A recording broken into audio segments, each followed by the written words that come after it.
Between 1847 and 1852, the Tennessee River Valley of northern Alabama witnessed a series of tragedies that destroyed three of its most prominent plantation families. Local newspapers avoided publishing the full accounts, describing the events only in whispers of unnatural cessation of vital functions.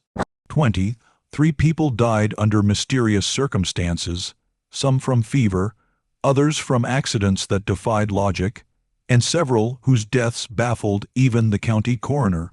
Behind each catastrophe stood one enigmatic figure, a woman named Rachel, whose name appeared repeatedly in property records, household ledgers, and court documents.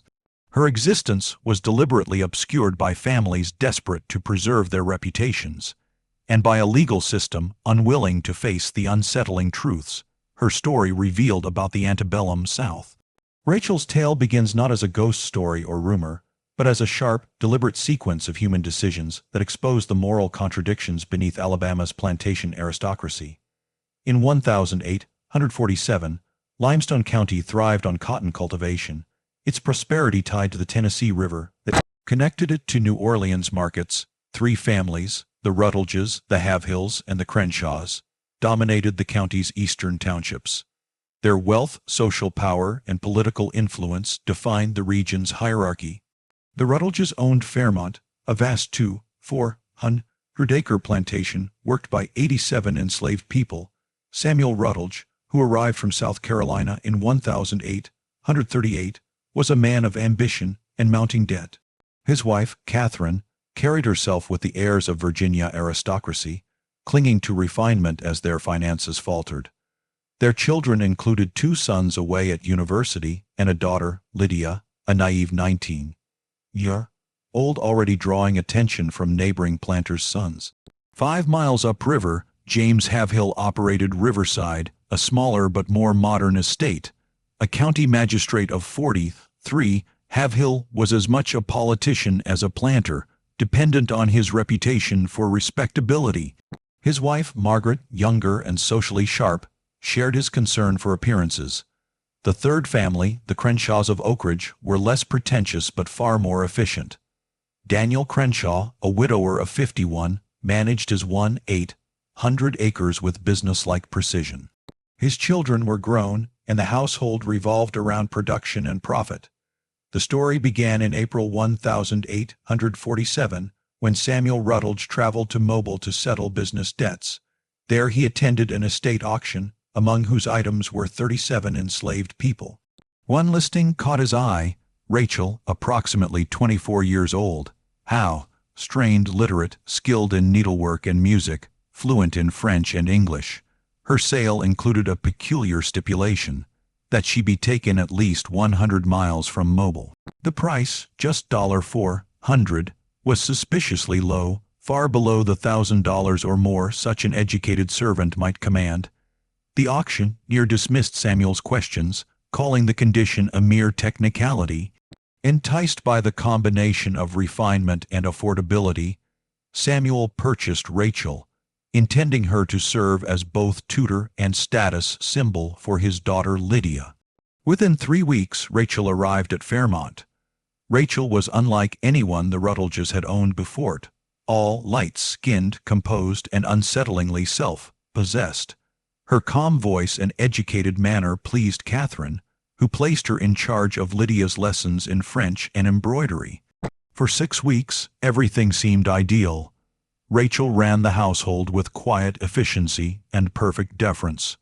But beneath her politeness was a calculating intelligence. She began observing the family with an analyst's precision, tracking Samuel's gambling habits, noting Catherine's anxiety over mounting debts, and recognizing Lydia's sheltered romanticism. What seemed like harmless curiosity was, in truth, strategic reconnaissance. She mapped the flow of power in Limestone County: the planters who owed debts, the sons who drank, the families with marriageable daughters. Every answer she collected formed part of a hidden design. By July, Rachel had become indispensable. Catherine relied on her for social management, Samuel trusted her discretion, and Lydia treated her as a confidant.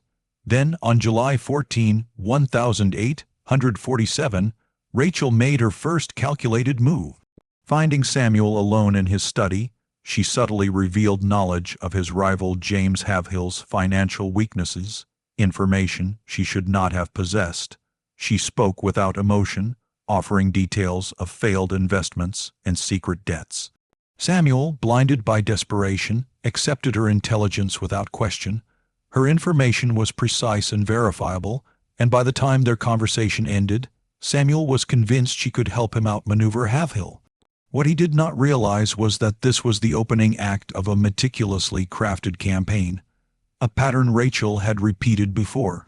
She had been sold in Mobile only because authorities there, after witnessing 3 families collapse under similar circumstances, had quietly forced her removal without daring to accuse her of any crime.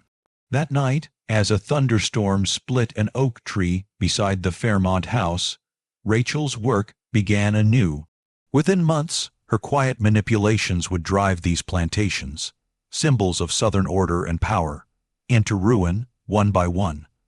Under the heavy summer air of 1847, the atmosphere at Fairmont began to change in ways no one could quite name. The once cheerful Lydia grew withdrawn, spending long hours whispering with Rachel and falling silent when others entered. Servants moved with unease, their conversations subdued, as if an invisible weight had settled on the household. Samuel Rutledge, preoccupied with debts and secret gambling losses, failed to notice the shifting tone of his home. Catherine, anxious and exhausted, mistook Rachel's calm presence for stability rather than the quiet engine of transformation it truly was. Rachel had begun her second phase, no longer observing but acting. Her questions became more pointed, her influence subtler. She understood that power in such a household did not lie only in ledgers or land, but in the delicate web of emotion and pride that held the family together. By drawing on these weaknesses, she could reshape the destiny of every person under the Fairmont roof. Her method was simple and devastating. She fed Samuel's greed, nurtured Catherine's insecurity, and awakened in Lydia a yearning for autonomy her society had forbidden her even to imagine. The first blow came in the form of whispered intelligence. Rachel hinted to Samuel that James Havehill, his neighbor and business rival, was secretly spreading word of his gambling debts. The claim was only partly true, but it struck precisely where Samuel was weakest. In desperation, he arranged a meeting with Havehill, pretending to discuss equipment investments while using Rachel's information to corner him. What began as conversation turned into veiled extortion. Samuel offered a partnership that would protect both our reputations, knowing full well the terms benefited only himself. Havehill, forced to preserve his good name, agreed to invest $3,000, binding the 2 families together in deceit and resentment. Samuel returned to Fairmont triumphant, never realizing that the woman who had armed him with his leverage had done so to ignite a feud that would consume them both. Rachel listened to his praise with polite humility, her expression unreadable, while inside she recorded another successful step in a plan that none of them could perceive. She had transformed her master's desperation into a weapon he would soon turn against himself. As weeks passed, Rachel shifted her attention to Lydia, whose innocence made her the perfect instrument for further chaos. Under the guise of French lessons and embroidery, she began introducing ideas no planter's daughter had ever been allowed to consider. She spoke softly of women denied control over their own lives, comparing Lydia's arranged future to the bondage of the enslaved. "Your father decides your marriage as he sells his crops," she said one afternoon, letting the words fall gently, like truth rather than rebellion. Lydia, romantic and naive, listened in fascination. Rachel told her that Samuel intended to marry her to Thomas Crenshaw, the son of a neighboring planter, a man she claimed was a drunkard and gambler. It was not entirely false. Thomas had his vices, but Rachel's intent was not accuracy, it was disruption. She planted resentment where there had once been obedience, and in the sheltered world of a young woman raised to please, that resentment bloomed quickly. Lydia began keeping a journal at Rachel's suggestion, filling it with thoughts of freedom and love, ungoverned by property or status.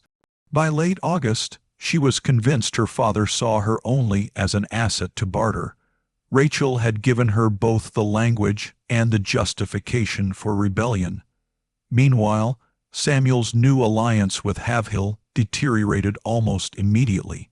The partnership required additional capital, and Haverhill, now wary of Samuel's integrity, refused to extend further funds. When Rachel quietly informed Samuel that Haverhill was speaking ill of him again, Samuel's temper erupted. At a county agricultural meeting, he publicly accused Haverhill of dishonesty, and the two men's quarrel became the talk of Limestone County. The scandal isolated both families, ruining the very reputations they had tried to protect. While Samuel fumed and plotted revenge, Rachel continued to whisper to Lydia, weaving threads of defiance that soon became action. On the morning of September 18, 1847, the household awoke to find Lydia gone. She had left behind a note rejecting her father's authority and declaring her right to live freely, a note written in phrases too sophisticated, too deliberate to be her own. Catherine fainted upon reading it. Samuel ordered searches across the county, offering rewards in every newspaper. But Lydia was already beyond reach, spirited away through contacts Rachel had cultivated among free blacks and runaways. Lydia believed she was claiming her freedom. In truth, she was the final move in Rachel's strategy to destroy the Rutledges from within. For 3 weeks, Vermont was chaos. Servants were interrogated and beaten. Catherine's health collapsed.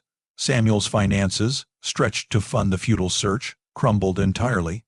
Through it all, Rachel remained calm, weeping when expected, offering sympathy that deepened her image of loyalty.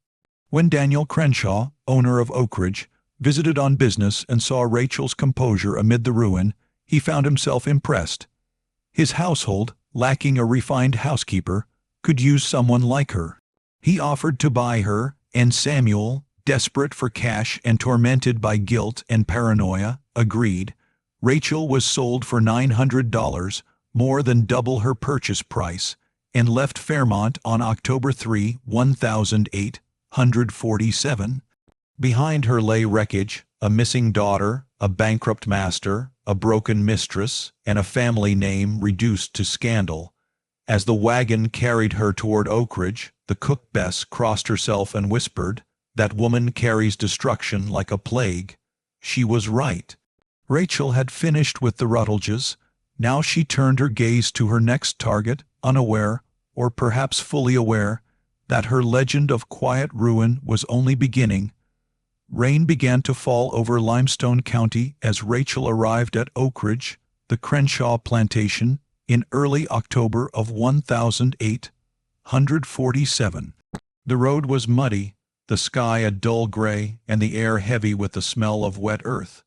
To Rachel, this new place was not a prison but an opportunity, a new stage for her unbroken strategy of patient destruction. Daniel Crenshaw, a widower known for his practicality and self-control, prided himself on being immune to sentiment. He believed intelligence belonged only to men of property, and that order could be maintained by discipline and reason. Unlike Samuel Rutledge, he was not easily seduced by flattery or fear. But Rachel had learned to adapt her methods to every kind of master. At Oakridge, she shed the appearance of refinement that had so charmed Catherine Rutledge, and instead became a model of efficiency. She spoke less, observed more, and quickly made herself indispensable not by charm but by competence. Within days, Daniel realized she could calculate costs better than his overseer, organize accounts more precisely than his clerk, and manage the household with quiet perfection. Her skill pleased him, her obedience reassured him, but every strength she displayed was a thread she would later pull to unravel his control. The Crenshaw household was smaller but more disciplined than Fairmont. Daniel's 3 children, Margaret, William, and the youngest, Samuel, were raised to be industrious and practical. Margaret, at 23, had managed the estate since her mother's death and saw Rachel's presence as a challenge. William, 21, was ambitious but reckless, and Samuel, 19, was sensitive and idealistic, still learning the business of plantation life. Rachel watched them closely, studying their temperaments as she had done before.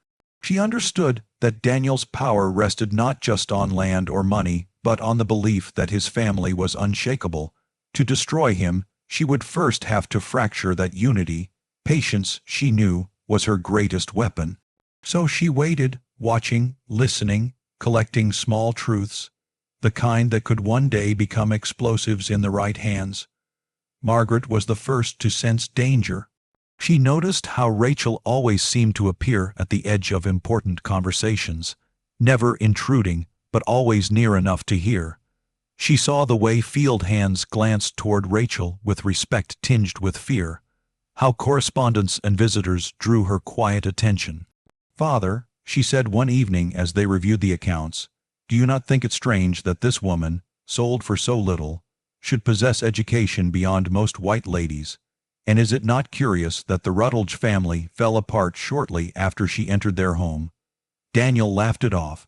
He called it coincidence, a superstition born of women's nerves. Margaret said nothing more, but her doubts deepened. She began keeping her own notes on Rachel's movements, convinced that beneath the woman's calm lay something dangerous and deliberate. Yet Daniel's trust in Rachel grew stronger each week. He sought her advice on markets and machinery, unaware that every figure she calculated served her deeper design. By December, Rachel had uncovered Daniel's most guarded secret. Late one night, as she balanced the plantation ledgers, she discovered irregularities, small, hidden loans taken repeatedly from multiple creditors. The sums were modest but consistent, and together they revealed a man straining against silent financial pressure. Daniel Crenshaw, the model of prudence, was drowning in private debt. He was attempting to buy adjoining bottomland to expand Oakridge, gambling that cotton prices would stay high long enough to cover his borrowing. Rachel understood at once how dangerous that game was. A single bad season, or a drop in prices, would ruin him. She stored the knowledge carefully, not using it yet, waiting until the right moment when it could do the most harm. That moment came in January 1848 with the return of a familiar name, James Haverhill. His partnership with Samuel Rutledge had collapsed disastrously, leaving him desperate for capital. Hearing of Crenshaw's financial stability, he came to propose a business venture that might save them both. Rachel served tea during his visit, silent and attentive, her eyes lowered but her ears alert. She listened as the two men discussed terms, and by the end of the meeting she had what she needed: evidence of Haverhill's weakness and Crenshaw's temptation. Later, when she found Daniel alone, she warned him in a voice of loyal concern. "Sir," she said gently, "I served at Fairmont when Mr. Haverhill destroyed Mr. Rutledge with deceitful dealings. He lured him into partnership and left him ruined. I would be remiss not to speak."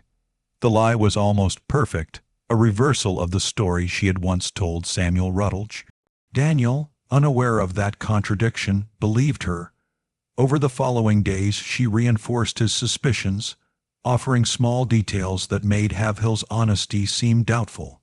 When Daniel finally rejected the proposal, Haverhill left Oakridge humiliated and furious, convinced the Rutledges had poisoned Crenshaw's opinion. Rachel had thus created a triangle of resentment between the three most powerful families in the county, each suspecting betrayal from the others. But she was not finished. Her true weapon came from within the Crenshaw home. Among the servants, Rachel had learned of a secret William was hiding, a forbidden love with a shopkeeper's daughter in the nearby town of Athens, a young woman named Anna Pritchard. Their affair had gone on for more than a year, and the two had secretly married. Anna was already expecting a child. Rachel saw the potential devastation this secret could cause. On February 19, she arranged for Daniel to accidentally discover a letter Anna had written to William. The old man's fury was volcanic. When he confronted his son, William confessed everything. Daniel disowned him on the spot and expelled him from Oakridge, stripping him of inheritance and name. The household fell into turmoil. Margaret's pleas were ignored, Samuel withdrew in confusion, and Rachel's calm presence became Daniel's only anchor amid the chaos. The cracks in the Crenshaw family had begun to widen, just as Rachel intended. Her next move came swiftly. In March, a creditor named Josiah Fletcher appeared, demanding immediate payment on debts Daniel had tried to conceal. The timing was no accident. Rachel herself had informed Fletcher's associates of the opportunity. Facing ruin, Daniel decided to sell 20 enslaved people, tearing families apart in a single afternoon auction. The screams of children separated from parents echoed across the fields, but Rachel remained unmoved.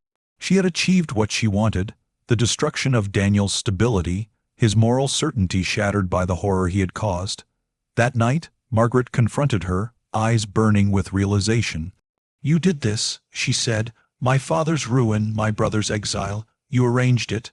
Rachel's voice was calm, her expression unreadable. "Miss Margaret, I am property. Property cannot arrange anything." Margaret called her a liar, promising to expose her. Rachel smiled faintly.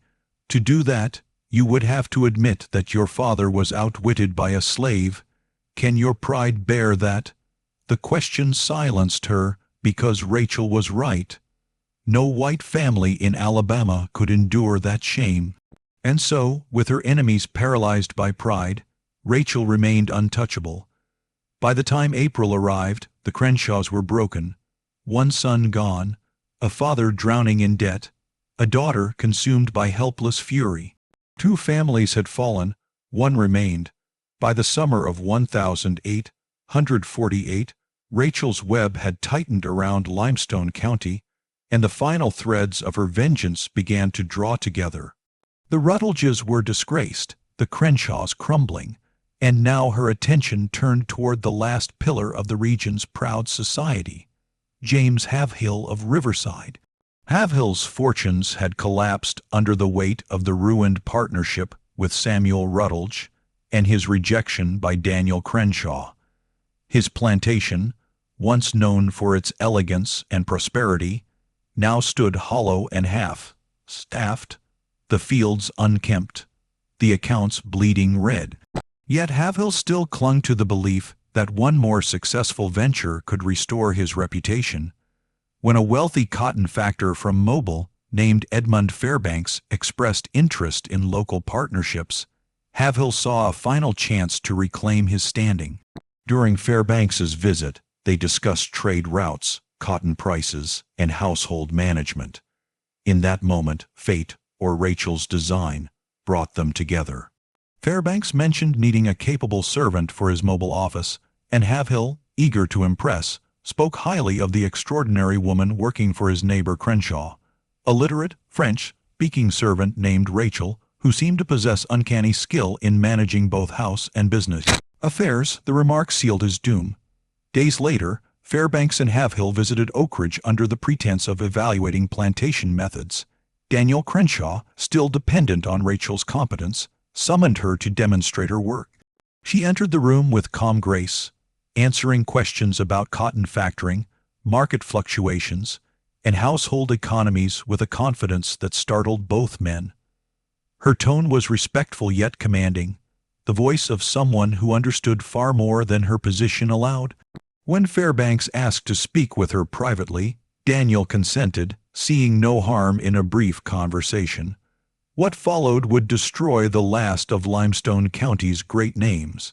In that private meeting, Rachel revealed to Fairbanks detailed information about Haverhill's hidden debts, fraudulent dealings, and failed partnerships.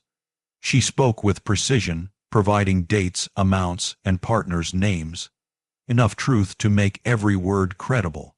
Fairbanks, alarmed and unwilling to risk entanglement, immediately withdrew from negotiations. By the next morning, the rumor had spread that Haverhill was a swindler. His final hope for redemption collapsed, his social standing disintegrating before his eyes. When Haverhill learned that Rachel had sabotaged his deal, his anger turned to obsession. He stormed to Oakridge, demanding that Daniel punish or sell her, claiming she was a dangerous manipulator. Daniel, still blinded by his pride and unwilling to admit he'd been deceived, defended her. Their argument became public, filling the county with whispers that both men had been ensnared by the same woman.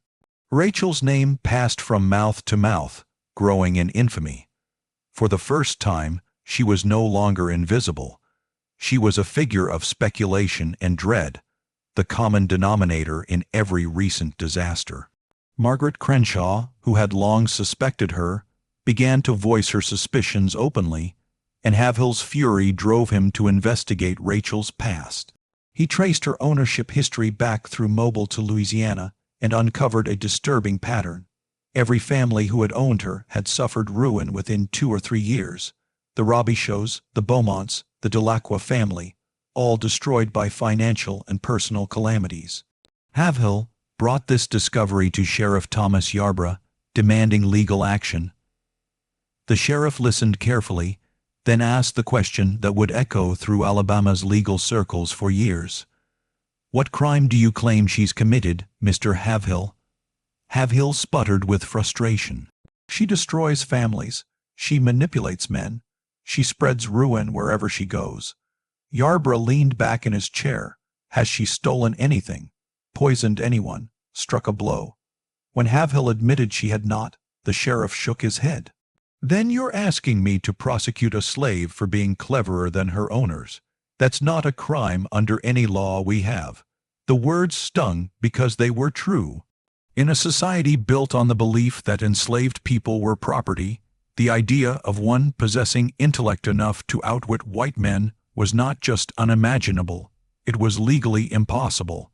The law could punish physical rebellion, not intelligent resistance. Rachel had found the flaw in the system and used it as her shield. Havill refused to accept defeat.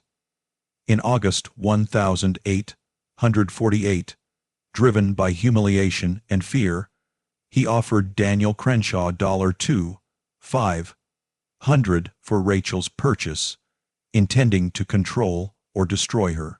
Crenshaw refused, unwilling to appear as though he bowed to another man's hysteria. Thwarted, Havill turned to violence. He gathered 4 men willing to act on his behalf, paying them to abduct Rachel and carry her to Texas, where no one knew her name. On the night of September 14, under cover of darkness, the men approached Oak Ridge with ropes and pistols, expecting to find a defenseless servant. But Rachel, always several steps ahead, had anticipated the attempt. The enslaved community, loyal to her in ways the masters could not imagine, had been warned and armed themselves with farm tools and knives. When the intruders entered the quarters, they were met not by submission, but by organized resistance. The brief fight left 2 men badly wounded and the others fleeing into the woods. Daniel Crenshaw appeared with a shotgun, furious at the intrusion, and ordered the injured men removed from his land. Under interrogation, one confessed that they had been sent by Havill. By dawn, the scandal erupted. Havill was arrested and charged with attempted theft of property, specifically the attempted theft of Daniel Crenshaw's slave. The irony was grotesque. The man who sought to expose Rachel now stood accused of trying to steal her. Rachel, the architect of so much destruction, was legally the victim, but the truth was even darker. She had orchestrated the entire event, deliberately provoking Havill's fear until he acted rashly, ensuring the attempt would fail and leaving him ruined. His arrest completed the triangle of collapse: Rutledge dead in debt, Crenshaw disgraced, and Havill imprisoned, all brought down by a woman no law could touch. Yet even that wasn't the end. In the shadows of Oak Ridge, another story was unfolding, one rooted not in hatred or revenge, but in something far more dangerous: affection for Daniel's youngest son. The gentle and idealistic Samuel Crenshaw had begun to see Rachel not as property, but as a person. And in that awakening feeling, she saw the spark of the final act she had long been waiting to set in motion. As the autumn of 1848 deepened, the air at Oak Ridge grew heavy with silence and tension. The failed abduction had made Rachel a figure both feared and revered among the enslaved. while the white family she served lived in a state of uneasy denial. Daniel Crenshaw could not admit, even to himself, that his entire household now revolved around a woman he legally owned but could no longer control. Margaret watched her father's dependence on Rachel with disgust, recognizing in it a quiet surrender of authority. Yet even as she feared Rachel's power, she could not confront her directly. Doing so would mean acknowledging that a black woman held influence greater than any white mistress in Limestone County. And so the house continued under an illusion of order, meals served, accounts balanced, cotton processed, while the family's sanity frayed one thread at a time. Within this fragile peace, Rachel began to move toward her final and most personal act of manipulation, using not hatred or deception this time, but love. Samuel Crenshaw, the youngest of Daniel's children, had long been unlike his father or siblings. Idealistic and quiet, he possessed a gentleness that set him apart from the hard pragmatism of plantation life. Over the months following the abduction attempt, he had come to see Rachel not simply as a servant, but as a woman of intelligence and dignity, someone unjustly trapped in a world that refused to see her humanity. She sensed this sympathy immediately and began nurturing it with deliberate care.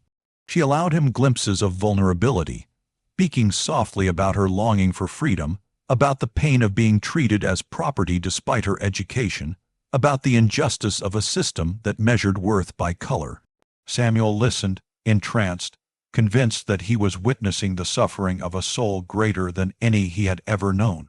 Rachel understood that pity could easily become love, and love, once kindled, was the most powerful form of control. Weeks turned into months, and their conversations grew more intimate. Rachel never overstepped the boundaries that would expose them, but she cultivated an emotional dependence that ran deep. Samuel began to question the morality of slavery, finding in Rachel's quiet wisdom a mirror to his own doubts.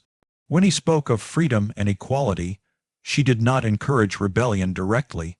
She simply let silence follow his words, a silence that made him believe she shared his dream. By late October, he was hopelessly in love, and Rachel knew the time had come to use that devotion. She told him that Havill's associates, furious over their master's imprisonment, planned to return and kill her before she could testify. Her voice trembled with convincing fear as she said, "If I stay here, I will die. The only chance I have is to reach a free state where my mind and my life belong to me again." The story was entirely fabricated, but it struck Samuel with the force of truth. Driven by both love and moral conviction, he promised to help her escape. Over the next days, Samuel prepared in secret. He stole supplies, forged passes, and mapped a route through sympathetic contacts who aided fugitive slaves. Rachel guided his efforts skillfully, allowing him to believe he was the savior while she remained the orchestrator. Every letter he wrote, every plan he made, became part of the evidence she would later use against him. On the evening of November 3, 1848, when everything was ready, Rachel made her final move. She went to Daniel and confessed in a tone of loyal concern that she had uncovered a plot threatening the family's honor. She presented the letters Samuel had written, the forged documents, the detailed escape plans, all meticulously arranged to look like the work of a desperate, delusional youth. Her betrayal was complete, and it was merciless. Daniel's fury was volcanic. He summoned Samuel and confronted him with the evidence. The young man, stunned and cornered, confessed everything: his love for Rachel, his belief in her innocence, his plan to help her flee. He pleaded with his father to grant her freedom and let them leave Alabama together. Daniel's face hardened to stone. To him, this was not love but madness, a sickness that had infected his bloodline. Declaring his son unfit to manage his own affairs, he ordered Samuel confined to a private asylum near Tuscaloosa. Within hours, the boy who had spoken of freedom was locked away as insane. Rachel watched as he was dragged from the house, silent and expressionless, her eyes giving nothing away. The next morning, Daniel arranged for her sale to a slave trader bound for Mississippi. He told himself it was a necessary act of cleansing, the removal of an evil influence. Rachel offered no resistance. On November 8, she was chained and loaded into a coffle with 15 others being transported south. The road was long and rough, lined with autumn trees whose leaves drifted like dying embers across the dirt. As the wagon rolled away from Oak Ridge, Rachel turned once to look back. Daniel stood rigid on the porch, Margaret at his side, her face pale with exhausted triumph. The enslaved people of Oak Ridge watched in silence, their expressions unreadable. Rachel's voice carried softly through the rain. "Everything I did, you made necessary." Then she was gone. For a brief moment, the Crenshaws believed the nightmare had ended. Daniel convinced himself that by removing Rachel, he had restored moral order. Margaret tried to find comfort in the idea that justice, however imperfect, had been done. But what they did not understand was that Rachel's reach extended beyond her physical presence. In every household she had touched, she left behind seeds of ruin that continued to grow in her absence. Her manipulation of Samuel would soon bear its final, terrible fruit, and the deaths that followed would force Alabama's courts, for the first time, to confront the impossible question she had posed. How do you punish a person the law refuses to recognize as a person at all? The first winter after Rachel's departure settled over Limestone County like a suffocating fog, and for a brief time, the surviving families convinced themselves that their ordeal was finally over. Yet beneath the stillness, the consequences of her actions were already unfolding, slow and unstoppable. 15 days after her sale, on the night of November 23, 1848, James Havill was found dead in his study at Riverside, a pistol wound to his right temple, and a note of despair beside his hand. The county coroner declared it suicide brought on by shame and financial ruin, but his widow, Margaret Havill, refused to accept it. She knew her husband's character, and she knew his habits. He was left-handed, the wound on the right temple made no sense, and the missing papers from his desk suggested something far more deliberate. Yet no one would listen. The sheriff, weary of scandals involving the same circle of families, was eager to close the case. Officially, Havill had died by his own hand. Unofficially, Limestone County whispered that Rachel had destroyed him even from afar.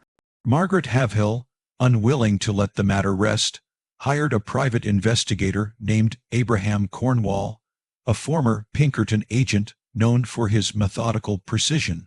Cornwall arrived in December and spent weeks combing through business records, interviewing servants, and tracing Rachel's ownership history from Alabama back to Louisiana. His findings were chilling. In every household where Rachel had lived, ruin followed within 2 or 3 years. The Robishos, the Beaumonts, the Delacroix, the Rutledges, the Crenshaws, each family prosperous before her arrival, each destroyed after. Cornwall compiled the evidence in a report that concluded not with proof of murder, but with an accusation more terrifying than any physical crime, that Rachel had mastered a form of psychological warfare against the society that enslaved her. She used truth as her weapon, intelligence as her disguise, and the arrogance of her owners as the rope with which they hanged themselves. He wrote that she operated entirely within the bounds of law, yet achieved results equal to rebellion.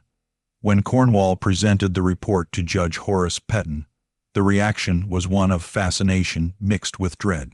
The judge admitted privately that Rachel represented a moral and legal impossibility, a being neither criminal nor innocent under existing law. Mrs. Havill demanded prosecution, but Pettin could only shake his head. "Even if every word of this report is true," he said, "what charge can I bring? She is a slave. The law says she has no mind to intend evil, and yet clearly she has used intellect as her weapon. We cannot convict thought." The dilemma struck at the very heart of Southern slavery. To punish Rachel for intelligence would be to admit that she possessed the very humanity white law denied her. To admit her guilt would also admit her personhood. The system itself was trapped in a paradox of its own making.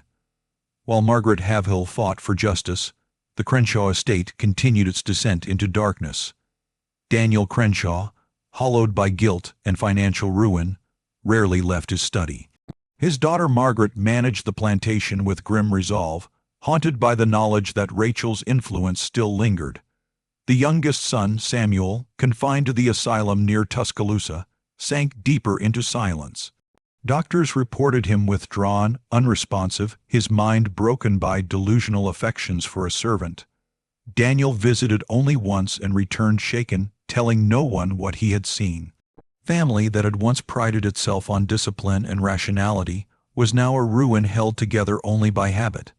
In January 1849, tragedy struck again. Daniel was found crushed to death beneath the cotton gin machinery, the massive gears still turning when his body was discovered. The overseer claimed it was an accident, that Daniel had entered the gin house to repair a jam and triggered the mechanism by mistake. But Margaret knew better. Her father had been cautious to the point of obsession, never working alone, never careless. On that same day, a stranger had appeared at Oakridge, a former field hand sold months earlier who claimed to carry a message from Rachel's new owner in Mississippi. After Daniel's death, the man vanished. When contacted, the trader denied ever sending such a messenger or knowing of any correspondence. Sheriff Yarborough investigated but found no proof of foul play. Miss Crenshaw, he said wearily, I believe your father was murdered, and I believe Rachel arranged it somehow, but I cannot prove what I cannot name. It was the same answer the law had given before, and it would give again: suspicion without justice, knowledge without action. Margaret Crenshaw and Margaret Havill, now united by loss, resolved to continue Cornwall's work themselves. They pooled their resources to trace Rachel's movements, determined to find evidence that would finally expose her. Cornwall, following their direction, tracked her from Mississippi to Arkansas, then to eastern Texas. Everywhere he arrived, she had already gone, leaving behind a trail of disrupted households and frightened whispers. Finally, in March 1849, he found her near the Texas border on the plantation of a man named Henry Dalton. Dalton, intrigued by the inquiry, allowed Cornwall to question her.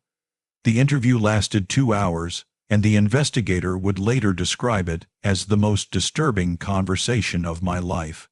Rachel spoke with the calm assurance of a philosopher, not a criminal.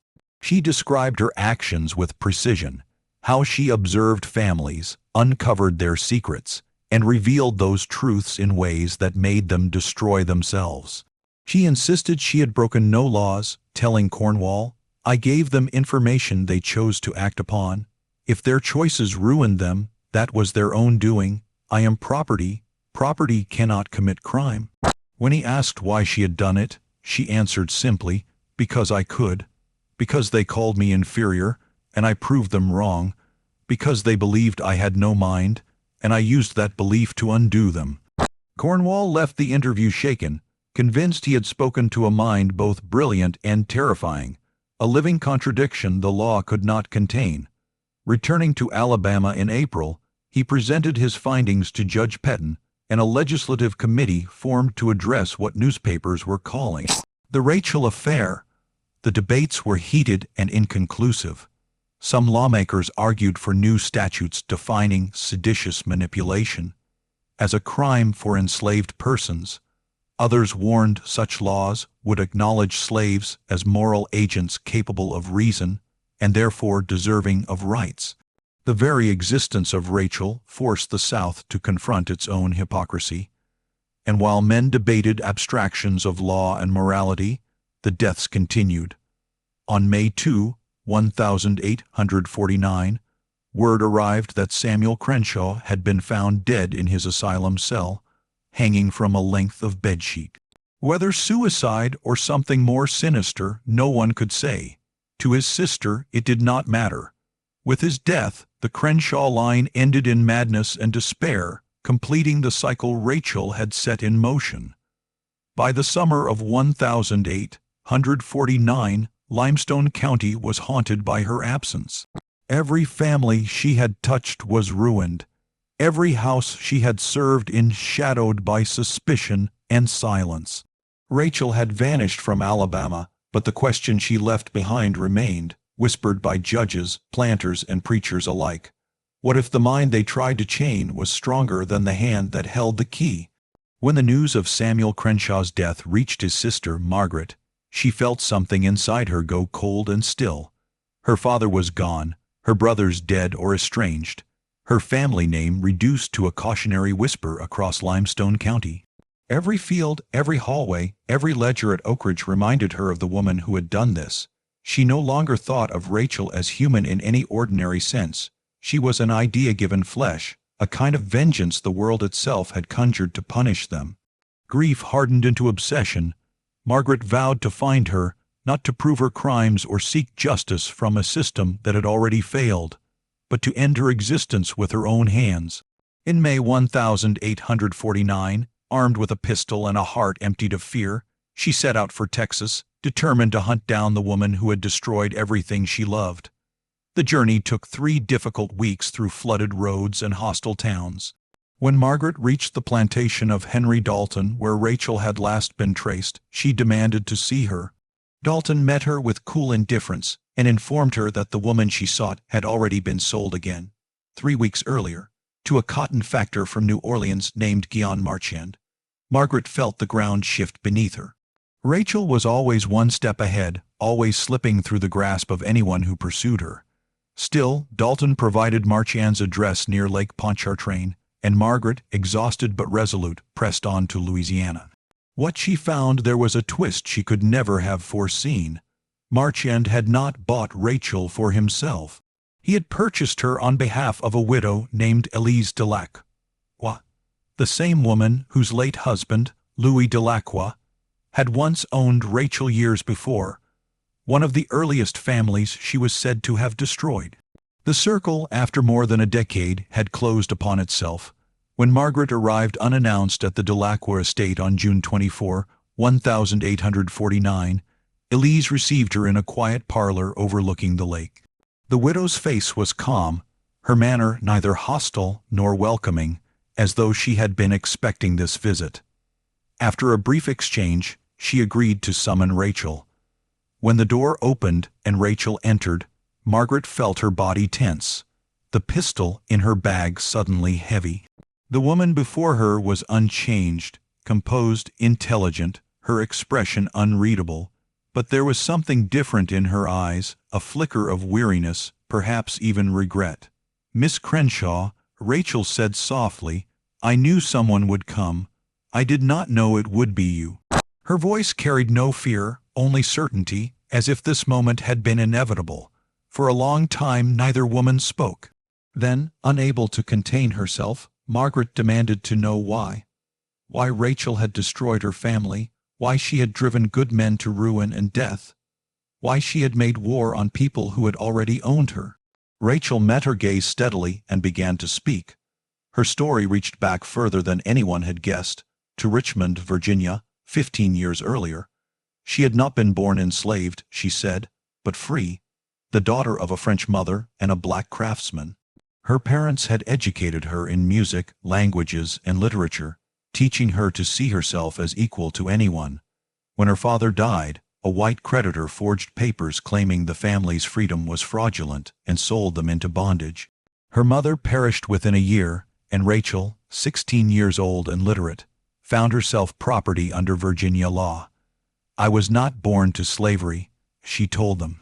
"I was taught to think, to reason, to know that I am human, and then one day men took that from me with ink and signatures.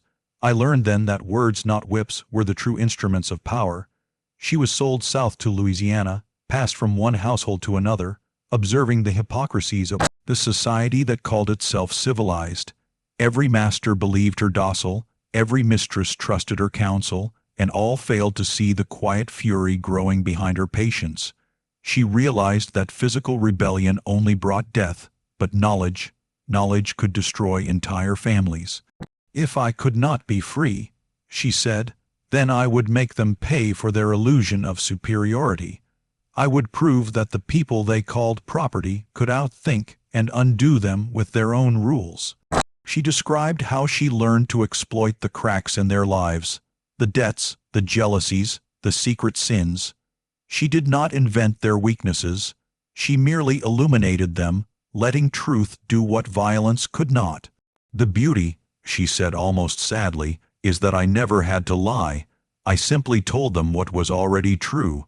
Margaret listened in frozen silence, horror and fascination mixing in equal measure. And the deaths, she demanded at last. My father, James Haverhill, my brother Samuel. Were those also truths? Rachel hesitated, her calm voice softening. She explained that Daniel's death had not been her direct doing but her design.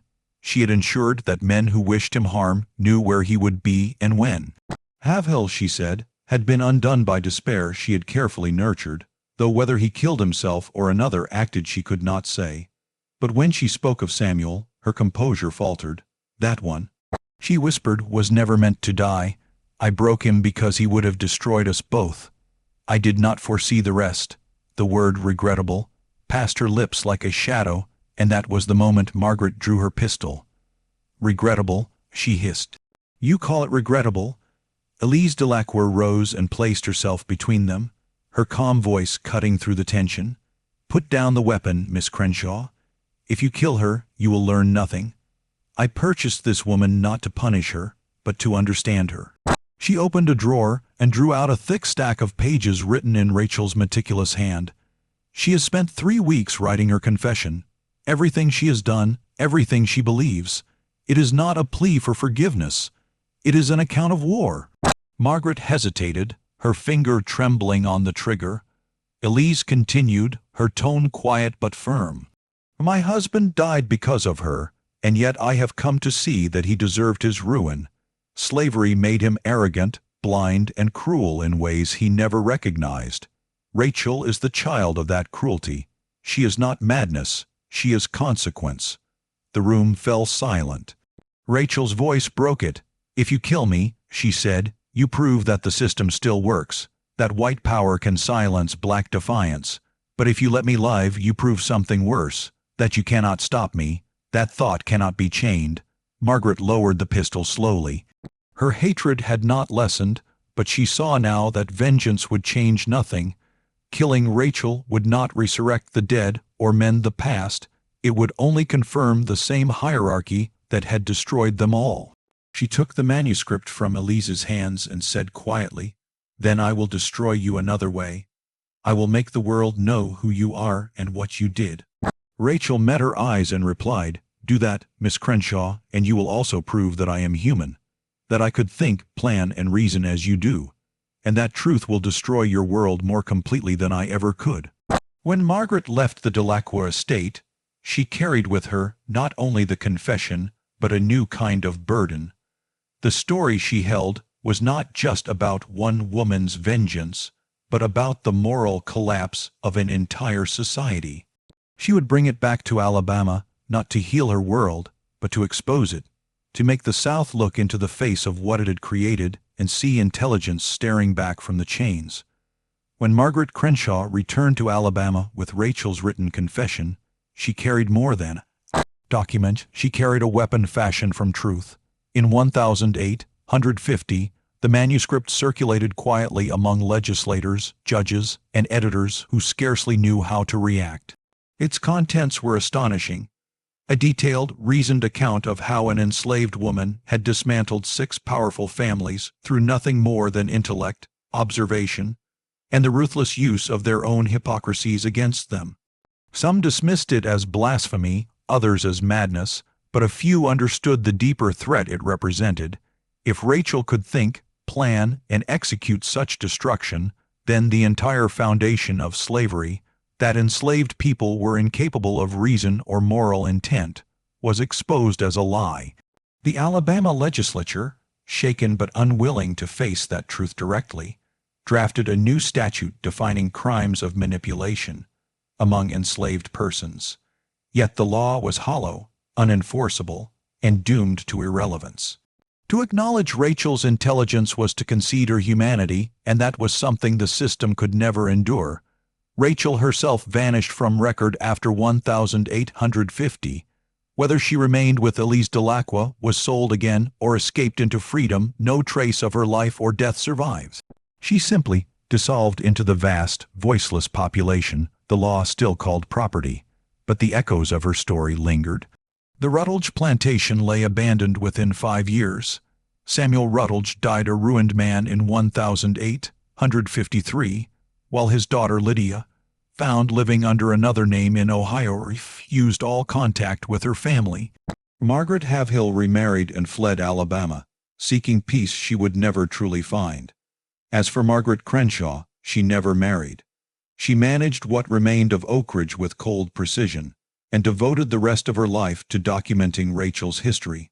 To outsiders, she appeared stern and solitary, but her private journals revealed something more complex, hatred mixed with reluctant admiration.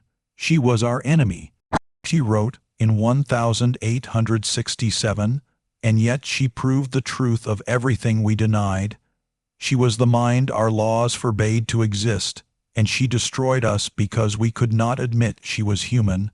When Margaret died in 1871, her papers, boxes of letters, reports, and Rachel's original confession were left to a local historical society, later transferred to the Alabama Department of Archives. For more than a century they lay forgotten, their significance unrecognized until the 1960s, when a few scholars rediscovered the material. Those who read Rachel's manuscript called it one of the most remarkable first-person testaments of resistance ever written. Its final pages, written in Rachel's careful hand, contained no plea for mercy, no remorse, and no triumph, only a statement of philosophy that explained everything she had done. "I could have killed them with poison," she wrote. "Others have done so, and their deaths changed nothing. But intelligence is a deeper weapon. It cannot be chained or silenced. Violence destroys bodies, thought destroys systems. They could master our hands, but never our minds." These words became both her epitaph and her victory. The plantations she destroyed were never rebuilt, and the names of the families that once ruled Limestone County faded from memory, their wealth swallowed by the same river that had carried their cotton to market. Yet Rachel's story survived as a whisper, passed between historians and storytellers, a legend of the enslaved woman who outthought her masters and turned the logic of slavery against itself. Whether her actions were vengeance or justice remained a question that no one could answer, for they existed in the space between moral outrage and historical inevitability. She had been born free, made a slave, and through her intellect rendered her captors powerless without ever breaking a law they could recognize. In the end, Rachel's victory was not in the ruin she caused, but in the fear she left behind. The fear that every mind they tried to enslave might be just as dangerous, just as brilliant, just as uncontainable. Her story, buried for decades and resurrected by history, stands as both warning and revelation that no system built on the denial of humanity can endure once the truth begins to think for itself.